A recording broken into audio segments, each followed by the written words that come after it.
Je vais peut-être être un peu dur ce matin, mais l'objectif, c'est de faire réveiller tout un chacun, surtout la jeunesse. Parce que je vais parler sans langue de bois, sans langage diplomatique encore. Bien sûr, l'Afrique est le berceau de l'humanité et c'est scientifiquement prouvé, n'est-ce pas? C'est vous les scientifiques qui avez trouvé cela. Ça veut dire que le premier homme est venu d'Afrique. Et pourquoi l'Afrique est dernière aujourd'hui? Je pense que ce sont ces débats qui devraient animer nos plateaux télé, nos espaces scientifiques, pour comprendre pourquoi l'Afrique est dernière. Vous vous êtes posé la question, je suppose.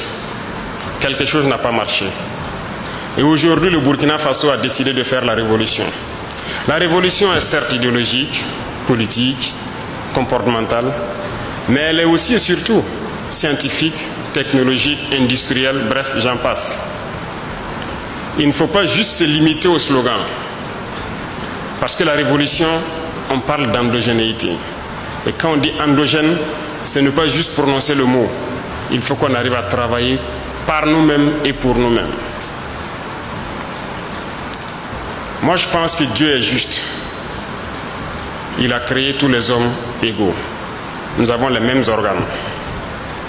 Seulement, au niveau du cerveau, je pense que scientifiquement encore, que la plupart d'entre nous n'exploitent pas 10% du potentiel de leur cerveau. Et c'est en travaillant qu'on arrive à exploiter le potentiel du cerveau. Mais reconnaissons que nous sommes beaucoup paresseux. Nous ne travaillons pas. Certes, à partir d'un temps, regardez même au Burkina, on nous a amené des concepts pour nous dire qu'un homme ne doit pas travailler plus de 6 ou 8 heures par jour. Et on a adopté ça. Et on lutte pour ça.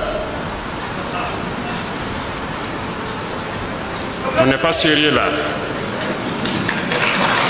Comment est-ce qu'on peut prendre ce genre de droits, si je peux dire, et vouloir pouvoir rattraper le retard que nous connaissons?